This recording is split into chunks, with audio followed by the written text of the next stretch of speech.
प्रभु जीशु कहते काले ए प्रकार घटो तुम्हें कौन लक्षण बुझीपार कि आदि तुम्हें ठीक ठाक पदक्षेप न नब ताहले 59 पदर 12 पर्व 59 59 लिखा जाउछि तुम्हें शेष कौड़ी न सुझा पर्यंत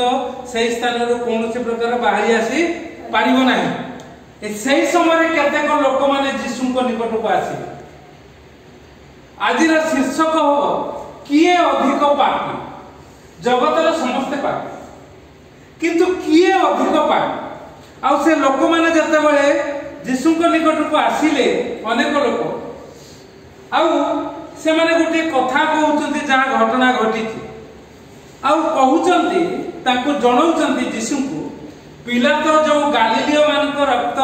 सेमानकर बळी सहित मिश्रित करथिले सेमानक विषय ताहाको जणले अर्थात पिलातो मर्डर करथिले। पिलातो की राजा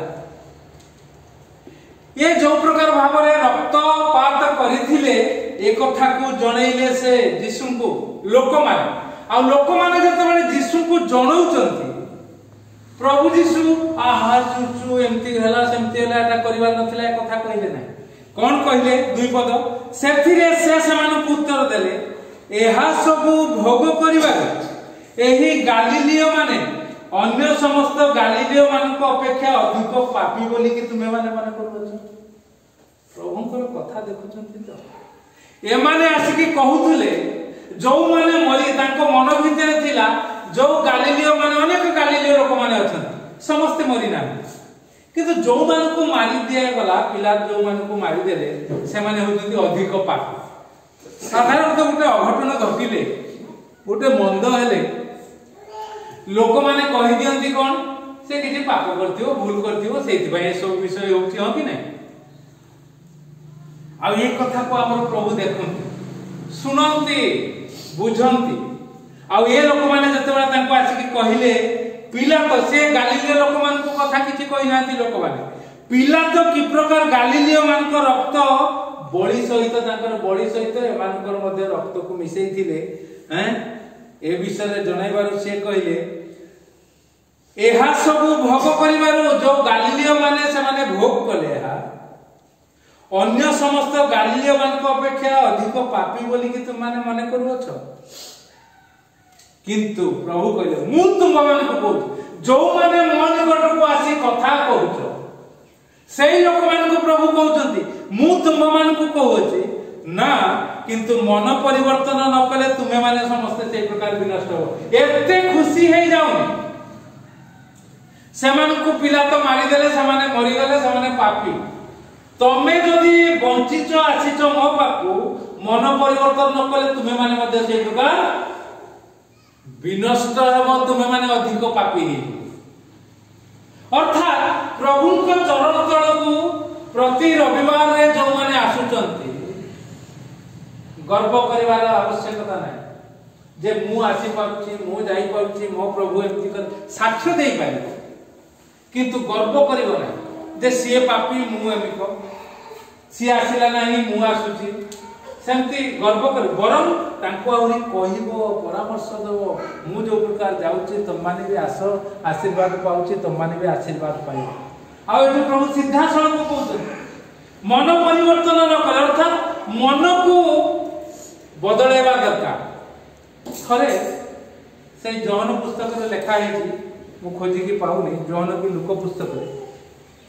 तांकर शिष्य माने देखिले पंझाए जीशु को नाम रे सुस्त करथुन किंतु ए शिष्य मानक परी तांकर अनुगमन करू नाही जीशु को एटा बोधे से जौन की लोक रे अछि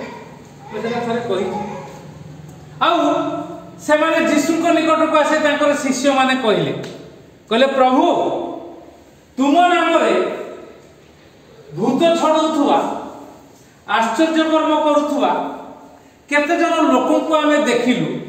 आउ से माने तुमर अनुगामी न होवा हमें ताको मना करू। प्रभु से तो सीधा कहिले नाही नाही ताको मना करे नाही जे केही आमानकर विपक्ष नुहे से आमानकर सपक्ष से विपक्ष सपक्ष पाखरे सेटा ठीक से मु भाबुची लोक पुस्तक विपक्ष नुहे से आमर सपक्ष अर्थात तुम परी चलू ना तो गर्व कर ना तुच्छ ताच्छल्य कर ना बरं तुम्हें को बाबू रे एटा बढ़िया कर जीशु नाम सब हो पारुची किंतु तुम जीशु पछरे चलो देले आहरी आशीर्वाद पाइब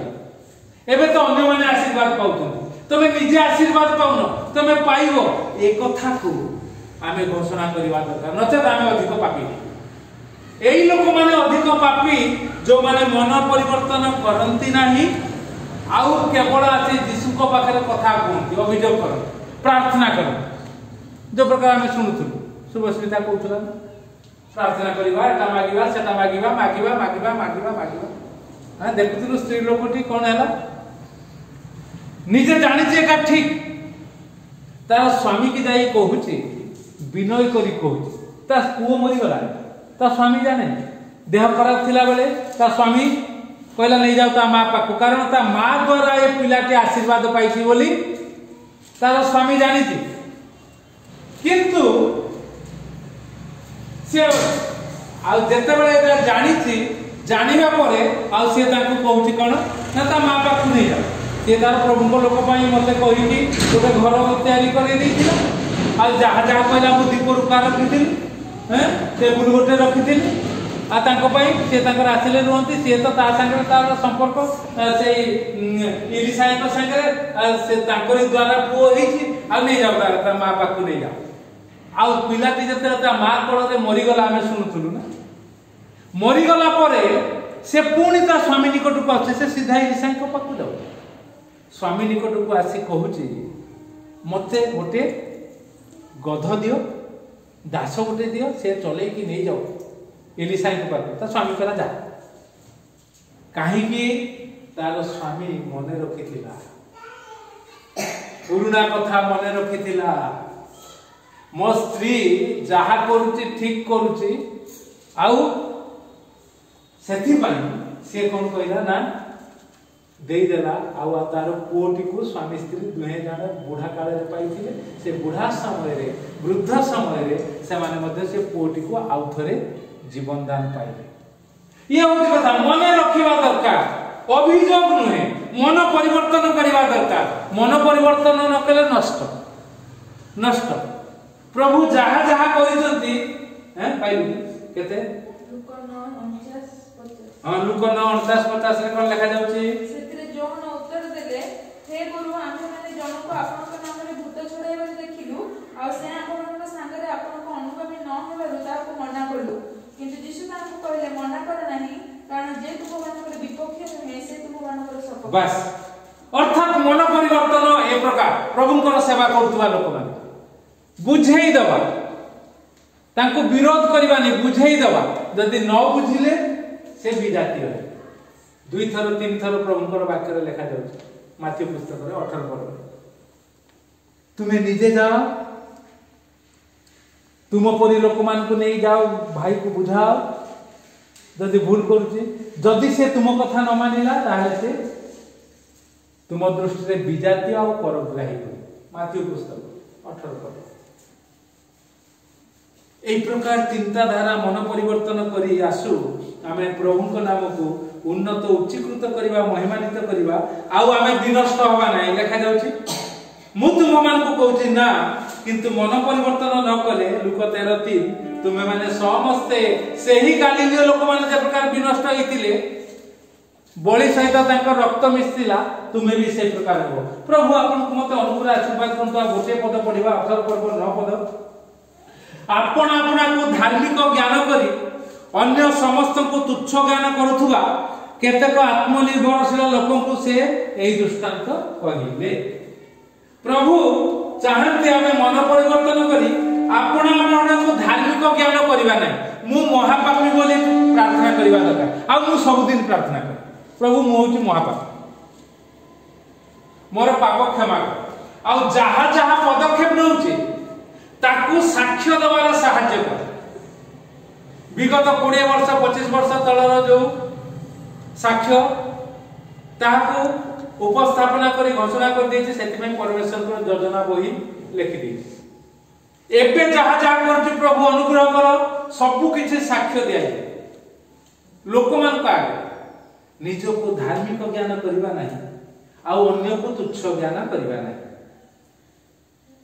प्रभु को निकट को आसी नम्र भाव पापी बोली संबोधित करी प्रार्थना करिबा पदक्षेप नबा प्रचार करिबा प्रयोग करिबा पई चाप पकेइबा तेबे आमे से पापी माने जो प्रकार भाबुचंती लोक माने तांको परि विनष्ट हेबा नै जदि आमे ताहा न करिबा आमे अधिक पापी बोली गणित हवा आमे सेही परि मध्य विनष्ट हवा सेति पई आमाने बहुत सावधान हवा प्रभु को नाम को उन्नत उच्चीकृत करिबा महिमान्वित करिबा प्रभु को गौरवान्वित करिबा एवं तांको नाम को अधिक उच्चीकृत करिबा से पदटी पढ़ी शेष करिबा लिखा जाउछ किंतु जदि से न सुने माथ्यू तार 18 पर्व 16 ताहाले तुम संगरे आउ जणे बा दुई जन को घेनी जाओ जेपरि दुई बा तीन साक्षी को मुखरे समस्त कथा स्थिर करा जिवो 15 पदर लिखा जाउछ जदि तुम भाई पाप करे तेबे जाई केवल तुम दुई जन को मध्य ताहार दोष देखाओ जदि से तुमर कथा सुने भाई को लाभ जदि से समान को कथा मध्य न माने 17 पद तेबे मंडली को आ मंडली कथा मध्य जेबे न माने तेबे से तुम दृष्टि रे विजातीय करग्राही परिहो एई प्रकार लोक मान को आमे किए पापी किए धार्मिक एई प्रकार तुलनात्मक भाव रे प्रभुकर वाक्य अनुसार पदक्षेप नौ आ आमे अधिक पापी न हो आमे पापी मानक परि नष्ट न हो जाऊ मात्र प्रभु आमे पापी बोली समर्पित करी हेई प्रभु को चरण तले प्रभु हमको पाप क्षमा करी करी आनी तांकर नाम को उन्नत उच्चीकृत करजंती ए कथा को प्रकाश करू कि अधिक पापी यह आज चिंतार विषय प्रभु ए चिंता रे हमको आशीर्वाद करंतु आमे।